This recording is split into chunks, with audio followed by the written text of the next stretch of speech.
Assalamualaikum warahmatullahi wabarakatuh. Hai teman-teman, bagaimana cerita hari ini?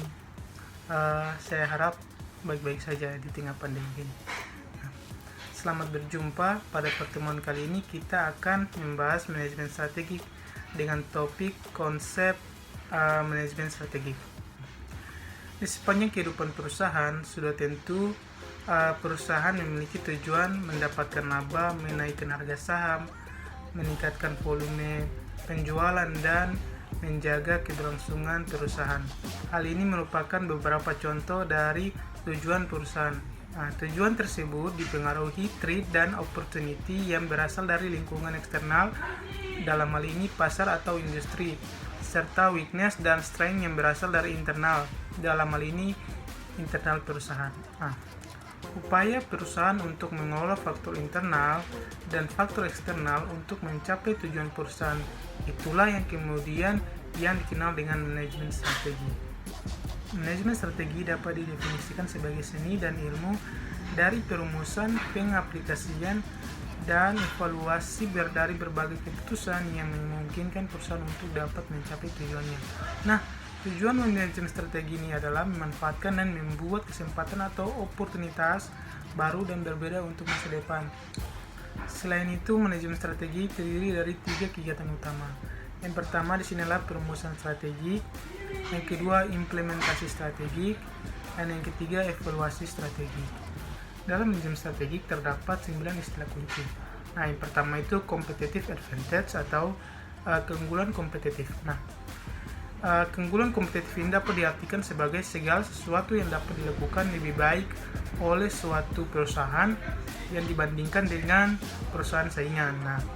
Ketika suatu perusahaan itu dapat melakukan atau menyediakan sesuatu yang tidak dapat dilakukan oleh perusahaan lain, maka terkaitan atau yang diinginkan oleh perusahaan saingan itu dapat membuat perusahaan tersebut memiliki keunggulan yang kompetitif untuk mengembangkan potensi dari perusahaan tersebut. Dan yang kedua adalah strategis. Strategis ini adalah orang yang bertanggung jawab terhadap kesuksesan dan kegagalan suatu organisasi. Jay Songger, profesor bidang perilaku organisasi di London Business School, mengatakan bahwa semua strategi harusnya menjadi Chief Learning Office. Jika perusahaan itu tidak dapat beradaptasi dengan baik terhadap perubahan, pada intinya kepemimpinan itu menjadi sebuah panutan. Jika sebuah perusahaan tidak beradaptasi dengan baik terhadap perubahan, ya prinsipnya strategi yang dijalankan tidak akan berhasil pada tujuannya. Yang ketiga ada misi dan mission statement atau pernyataan visi dan misi. Dalam manajemen strategi itu visi dan misi itu sangat penting karena visi ini menjadi sebuah moto atau sebuah penggerak motivasi dalam sebuah perusahaan atau tujuan sebenarnya dari perusahaan tersebut. Visi adalah sebuah pernyataan yang akan menjawab pertanyaan kemana kita pergi, kemana kita akan berhasil, atau seperti apakah kita nantinya. Mengembangkan sebuah misi merupakan langkah pertama untuk dalam perjalanan strategis. Misi adalah pernyataan tujuan yang membedakan bisnis atau perusahaan dengan perusahaan sejenis. Ketika visi itu sudah dinyatakan, maka misi-misi dari perusahaan ini harus dijalankan sesuai visi yang dinyatakan tadi. Yang keempat adalah external opportunity and threat atau peluang dan ancaman eksternal. Peluang eksternal dan ancaman eksternal mengacu pada kecenderungan dan kejadian yang berkaitan dengan ekonomi, sosial, kebudayaan, demografi, lingkungan politik, pemerintahan, dan teknologi yang dapat secara signifikan menguntungkan maupun merugikan perusahaan di masa yang akan datang. Yang kelima ada internal strengths dan weakness atau kekuatan dan kelemahan internal. Kekuatan dan kelemahan internal ini adalah aktivitas yang dapat dikendalikan suatu organisasi yang dilakukan secara baik atau buruk. Ketika kita mengidentifikasi dan mengevaluasi suatu kekuatan dan kelemahan organisasi dalam fungsional suatu bisnis, itu merupakan kegiatan manajemen strategik yang sangat penting. Organisasi itu pasti berusaha untuk mengejar strategi yang memanfaatkan kekuatan internal dan menghilangkan kelemahan internal. Nah, kekuatan dan kelemahan ini ditentukan secara relatif terhadap saing. Yang keenam di sini ada long term objective atau tujuan jangka panjang. Nah, tujuan di sini dapat diartikan sebagai hasil spesifik yang ingin didapatkan oleh suatu organisasi. Nah, dalam mengejar misi dari perusahaan tersebut, jangka panjang berarti lebih dari 1 tahun. Nah, tujuan sangat penting bagi suatu organisasi karena tujuan menentukan arah, solusi, dan mengevaluasi dari berbagai perencanaan dan strategi yang akan dijalankan. Nah, untuk menciptakan sinergi, kita harus menentukan prioritas, koordinasi yang bagus, dan menyediakan dasar untuk perencanaan, penataan, memotivasi, dan pengendalian yang efektif. Yang ketujuh adalah strategis. Nah, strategi ini merupakan aksi yang potensial yang membutuhkan keputusan di tingkat top manajemen dan sumber daya perusahaan. Nah, ketika strategi ini berpengaruh pada keberlangsungan jangka panjang suatu perusahaan, biasanya setidaknya 5 tahun dengan demikian strategi implementasi terhadap masalah. Yang ke-8 ada annual objective atau tujuan tahunan. Nah, tujuan tahunan ini menjadi sasaran jangka pendek yang harus dicapai oleh suatu organisasi atau perusahaan.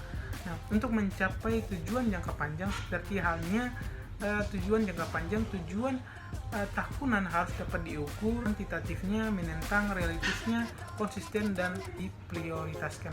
Nah, ketika kita mau mencapai tujuan dan jangka panjang, haruskah kita mengevaluasi, mengukur apa yang terjadi pada setiap tahunan untuk setiap tahunan keberlangsungan perusahaan. Yang terakhir sini adalah polisi atau kebijakan. Nah, kebijakan adalah sarana dalam mencapai tujuan tahunan. Nah, ketika kebijakan itu mencakup pedoman, aturan, dan prosedur untuk mendukung upaya untuk mencapai tujuan yang telah ditentukan, maka kebijakan itu harus dijalankan, kebijakan itu harus diambil sesuai keputusan yang dapat mengatasi berbagai situasi yang berulang-ulang. Awal mula sejarah perencanaan strategi dimulai di militer. Tujuan utama dari strategi bisnis dan strategi militer yaitu untuk mendapatkan keuntungan yang kompetitif. Adapun persamaan strategi bisnis dan strategi militer, yang dimana satu, organisasi bisnis maupun organisasi militer mencoba memanfaatkan kekuatan mereka sendiri untuk mengeksploitasi kelemahan lawan. Yang kedua, elemen kejutan memberikan keuntungan kompetitif yang besar di militer dan strategi bisnis.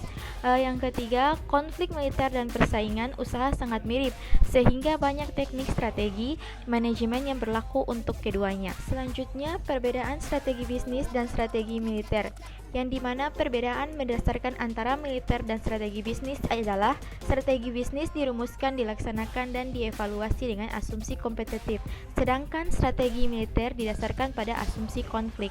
Organisasi bisnis dan militer harus beradaptasi terhadap perubahan dan terus-menerus diingatkan untuk mencapai keberhasilan.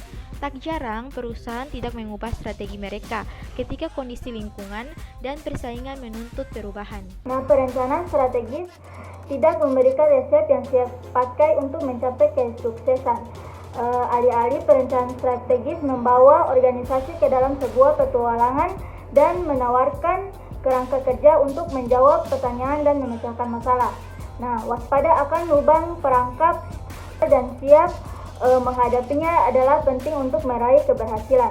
Nah, beberapa lubang perangkap yang harus diperhatikan dan dihindari dalam perencanaan strategis adalah yang pertama, menggunakan perencanaan strategis untuk meraih kontrol atas keputusan dan sumber daya. Yang kedua, melakukan perencanaan strategis hanya untuk memenuhi akreditasi atau persyaratan regulatif. Yang ketiga, terlalu terburu-buru bergerak dari pengembangan misi ke perumusan strategi. Yang keempat, gagal mengkomunikasikan rencana kepada karyawan yang terus bekerja tanpa pengarahan. Yang kelima, manajer puncak membuat banyak keputusan instruktif yang bertentangan dengan rencana formal. Yang keenam, top manajer tidak aktif mendukung proses perencanaan strategis. Yang ketujuh, gagal menggunakan rencana sebagai standar untuk mengukur kinerja. Itulah pembahasan materi dari saya tentang pedoman manajemen strategis yang efektif. Itulah pembahasan materi dari konsep manajemen strategis oleh Pri R. David. Terima kasih.